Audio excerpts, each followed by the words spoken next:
Welcome to the Identity in Cybersecurity podcast, where host Ian Paterson talks to industry leaders about the cybersecurity problems that companies face today and the ways in which digital identity and digital identity technologies can help to solve these problems. The Identity in Cybersecurity podcast is sponsored by Plurilock, a global leader in behavioral biometrics, anomaly detection, and other identity technologies for cybersecurity applications. Here's our host, Ian Paterson, CEO of Plurilock. Welcome to the Identity in Cybersecurity podcast. I am your host, Ian L. Paterson, and in this episode, I'm speaking with Joni Brennan, President of the Digital Identity and Authentication Council of Canada, or DIACC for short. Joni has 15 plus years of experience in digital identity innovations and standards development. In this episode, we discuss the tools, techniques, and technologies that are being employed today, the perception shift in digital identity, and the upcoming Pan-Canadian Trust Framework. Let's get to it. Without further ado, Joni, thank you very much for being on the podcast. Maybe to start off, how did you actually get started in cybersecurity? Yeah, first of all, it's my pleasure to be a part of the podcast. So thanks so much for the invitation. In terms of getting started in cybersecurity, I really started my career focused on developing technology standards. My university was basically located next door to the IEEE. So we did quite a bit of learning about standards and how important they are. And so I thought standards was something that I really wanted to do to make a contribution across many industries and many regions. One of the groups that I came into contact with was a group called the Liberty Alliance, who was focusing on particular security standards for identity management. So I found myself really drawn to the topic of identity management. I think more so than any other kind of particular technology or particular area of focus. And I think primarily, I think I was drawn to that because it was kind of very easy to see what the human connection was there and what the human impact could be there. There was also some interesting standards at that time some groups I was working with as well, like Voice XML, which had some kind of early biometric characteristics to it, but not quite there yet, as this was some time ago. What draws me to the cybersecurity space is where and how it can improve people's lives, where and how it can bring efficiencies and create new services and new opportunities. So I'm drawn to it particularly from the opportunity to make people's lives better, more secure, and more convenient. How does digital identity affect a Chief Information Security Officer's job to secure and protect data and systems? Yeah, so I would say that over time, we've seen the concept of how digital identity would affect a CISO's job. I think we've seen the perceptions there shift. And so we've seen identity really being thought of as very specifically kind of a technology issue. We've seen it kind of treated as it's also as a customer relationship management tool as well. And we've moved forward in terms of, I think, looking at security perimeters, looking at identity as being, possibly the new, if not the security perimeter. And it's been very good to see how that role has moved from looking at identity as kind of something unto itself, either to be treated in marketing or treated in cybersecurity. And I think more and more now we're seeing identity as one of those identity and identity systems and what goes into creating a trustworthy identity. We're seeing that being more treated as a part of a system where a CISO really has to look at identity as possibly, one of the new perimeters, or at least as one of the most foundational pieces to knowing who is interacting with your system, whether that's internally or externally, and what kinds of privileges they should have, what kinds of resources they should be able to access. So I think we've really seen that effect shift over time to being something that was kind of interesting identity, that is, to being something that is required. There's a required kind of knowledge and integration as to what identity means, what authorization and access mean, what authentication means. So I think it's been very good to see that. I think that more and more now CISOs see identity as something foundational to their role in leadership. How do you see things changing over the next 12 to 24 months, particularly within digital identity for the enterprise?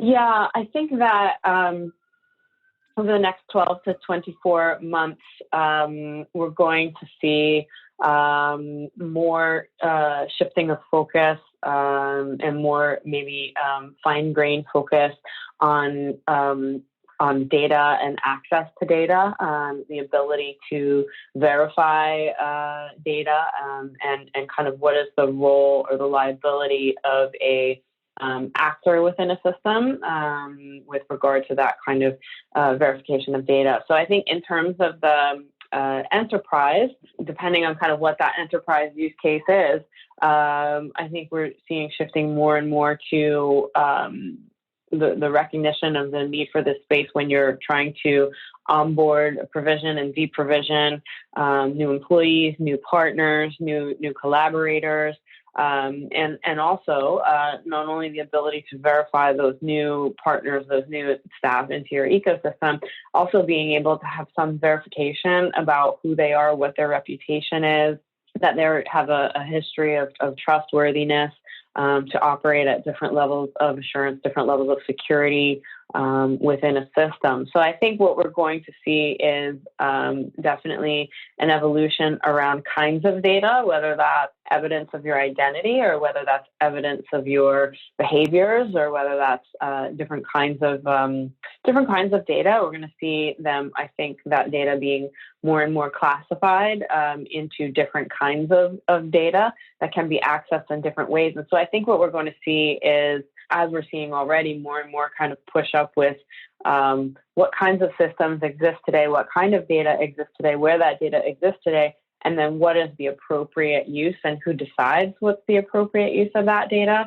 So I think we're going to see that in the enterprise space. I think we're going to see that in the public sector space, which, I would argue is a large enterprise. And I think we're going to see that same kind of move around classification and access and trustworthiness around data. I think we're going to see that in the consumer space as well.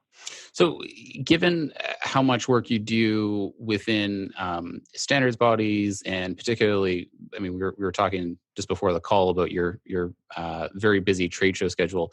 What are you seeing as best in class when it comes to digital identity strategies? What are the tools, techniques, technologies that could and should be employed today to make for a more robust strategy? From my view, what I see as best in class are holistic thinking, holistic design. And so what I mean by that is the ability to see the challenge space as well as the opportunity space as being multifaceted. For example, seeing where we have opportunities to solve use cases in the enterprise identity space, being able to take those solutions and bring them out to the consumer identity space or to the citizen to government identity space as well. So I think that best in class is the ability to look at the challenges and opportunities through a holistic lens. And I think that's a place where and having flexibility, building flexibility into that view as well. So being able to plug and play different solutions at different times based on different contexts. And so that's going to require interoperability. Standards are going to help with that. Adoption of standards is going to be critical. But I think that's something that I would say that in Canada, I think that's kind of something that we are leading at, particularly when I talk about that kind of multi-context or holistic view. One of the things that we're very focused on is looking at the identity problem with the it's not the most friendly word, but the user. I mean, I kind of feel like the word user is pretty dry, but looking at the whether it's the employee or the consumer or the citizen, looking at the challenges that they face every day, and looking at them as kind of the center to those challenges, and how can we design systems around that solve some of those problems or have the ability to transpose into other domains or other personas to solve other problems as well. So I think it's that what I'm seeing as kind of best in class around the world is the ability to look at challenges and opportunities holistically, be flexible, be willing to experiment with new technologies, yet, be pragmatic in terms of decision making and where to invest. And so I think that's something that we're doing here in Canada, and I think we're seeing that in other places around the world too. I mean, one of the challenges that we run into, particularly working with regulated institutions, be it a bank or power plant or something similar, is the intersection between consumer or personal devices and corporate devices. And so I think it was easier, 5 or 10 years ago, when you came into an office, you sat down, you're working at a corporate terminal, and all of the work was there. It was done. When you left during the day, you left all the work, all of the data at the office, and then you went home. I think now what happens more frequently is there's a more flexible relationship between my personal computing devices, which could be my iPhone, it could be a laptop. I come into an office, or maybe I'm working remotely, I'm accessing corporate data, I'm accessing corporate systems, and then I may flip between doing that and logging into my online bank account to pay a bill. And so I think the technology is being used in multiple places. And what you're talking about around the context, I guess I'm curious how you think about this from a standards perspective, and leveraging the tools at the disposal of the user, while also being able to accommodate these different environments with which they're accessing data. Yeah, and I think that's an excellent question, and I think we do see that more and more. And I've personally lived through that in one of my last roles for sure, where you're kind of juggling multiple devices and having to use those devices contextually, or you might be revolting and saying, okay, I'm going to bring my own device. I'm going to bring my own device to this role, and I'm going to change persona on this device, and while I'm working, and I'm going to try to do that seamlessly. So I think that is an incredibly challenging space, and only happening. That space is growing. I think we see that even with devices. We see that with the way people will participate in different online forums. So I think we're seeing that blending of that context, and we're seeing different strategies for handling that. So around kind of the blending of the context, particularly looking at devices, I know that one of the kind of movements looking at this, probably starting maybe 10 years ago, maybe a little less, was the BYOD, bring your own device kind of movement that was happening, and leaning toward systems that could be flexible, platform-based, cloud-based, that policy could be applied, role-based policy and other policy could be applied via the platform. I think that, which is one way, certainly not perfect. I don't think there's a perfect solution that I'm seeing yet, although I do think as well the concept of the identity of things is something that is more and more prescient and more important to understand. And particularly in the context of this question, I would say, what we have to look at is that yes, the identity of the thing, and we have to know kind of who is performing the function on the thing or with the thing. In this case, my work is in the field of identity, so I will, I do tend to look at the space in the lens of identity, although there could be other ways to look at it for sure. But I would say that, when we look at the identity space, we have identities of people. Now, those people could be identifying themselves to make a purchase. They could be identifying themselves to get a government service. They could be identifying themselves for work for their employer. So that those are just a few, and there were many others. Then we have identities of organizations. And so how does an organization kind of authenticate itself? How does an organization prove to me that they are who they claim to be, or that this employee actually does work for that organization? So, we have a massive platform for that today, LinkedIn, which I'm, definitely a user of, but I'll be the first to note that we don't have assurance necessarily on something that comes through LinkedIn that person actually works for that company, or that the way that company profile was established, that it's actually, somebody on behalf of that company. And then we have devices, which are interplaying on both of those fronts, the identity of people and the identity of organizations. And I would say that one thing that I think we see, at least that when I'm looking at this particular space, that I see as a commonality is that both organizations and devices are performing transactions on behalf of people. And people may be performing transactions on behalf of organizations. So I think that we need to look at always the context of what's happening and when or where more authentication is needed. I think some degree of friction is for me at least, some degree of friction is actually a good thing where security is concerned. What that degree of friction is something to be determined based on your organizational risk profile or kinds of transactions you're trying to perform. So that may be very low friction, or it may be a little bit of friction, just to make absolutely sure that it is the person that you expect at that device. And again, like you said, the device is not necessarily on a desk in a cubicle anymore. I mean, the device can be on the counter in a kitchen in an employee's apartment, and anybody could be interfacing with that. So I think we have to look at the identity layer of the people, the identity layer and the security layer of the organization, and what their risk profile is, and then match that with the risk profile of the kinds of machine that they're using, or the way that the platform that they're using is deployed.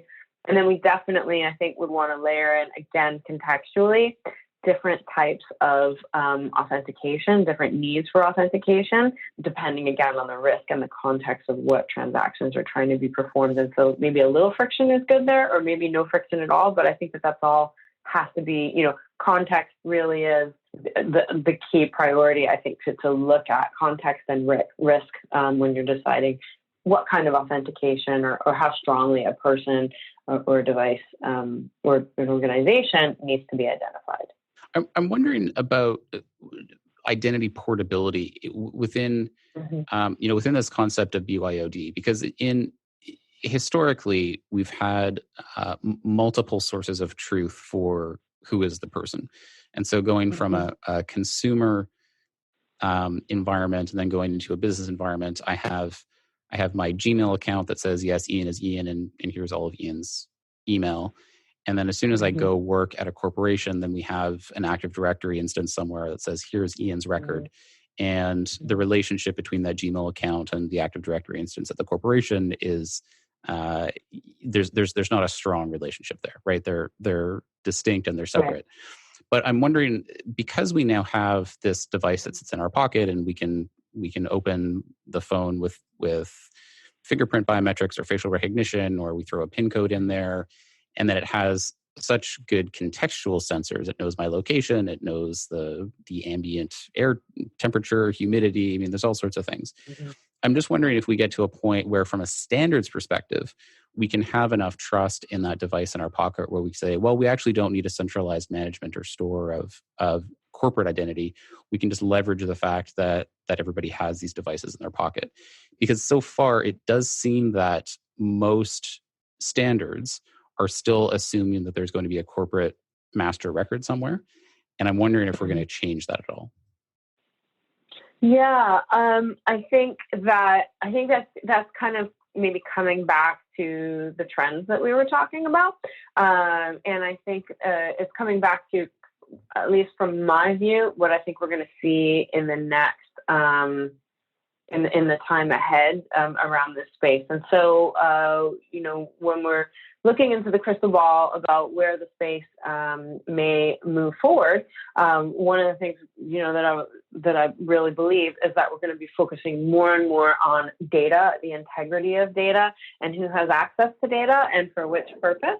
And so I would say that this question that you raise around, or this point around standards being developed for a particular directory or a particular database, I think that that's going to shift. And so what I mean by that in terms of access to data is the verifier, we kind of have to look at what question is being asked for that authentication or for that security, for security around that transaction. And so I do think that this is the kind of shift that we're going to see, because I think that the concept of having one Active Directory or massive database for users, I think what we're going to see more and more is reliance on particular data or sets of data to be able to that basically kind of create this reputation or these trust anchors to be able to verify who a person is. So I think that, what you're talking about in terms of looking at it from a directory base versus a ecosystem of data, I do believe that's where the ecosystem is moving, toward the ecosystem of data. We're not quite there yet. And so one of the things, that we have to always keep in mind is that very rarely is there kind of a flick of the switch in terms of how systems move, how networks take shape or take effect, or their adoption. And so some of this does take time. And, there are still people using passcodes today, and some people are using for the phone. Some people are using, the finger identification. Some are using face identification. And so we do see, myriad ways of achieving, that authentication, third-party, authenticator keys as well. So I think that part of this kind of classification, this move toward a data strategy, whether that's for Canada or globally, I think a data strategy and classification of kinds of data and understanding which kinds of data need to be verified for which kinds of transactions, that's the kind of flexibility that we already have in the physical world. And so, if the question is, are you a student? Well, we're going to the authoritative source to actually, make an assertion that you are a student. If the question is, are you a resident of British Columbia? Then we're going to the authoritative source of that data. So rather than having a massive database, where the ecosystem is moving is to the ability to have trust or confidence in a particular piece of data in the way that it was created and in the way that it's issued, so that we can get an ecosystem of verification of data versus, creating monolithic databases for identity management, for access, for identity and access management. Yep, makes sense. Shifting gears a little bit, what are you proud of that you never have an excuse to talk about?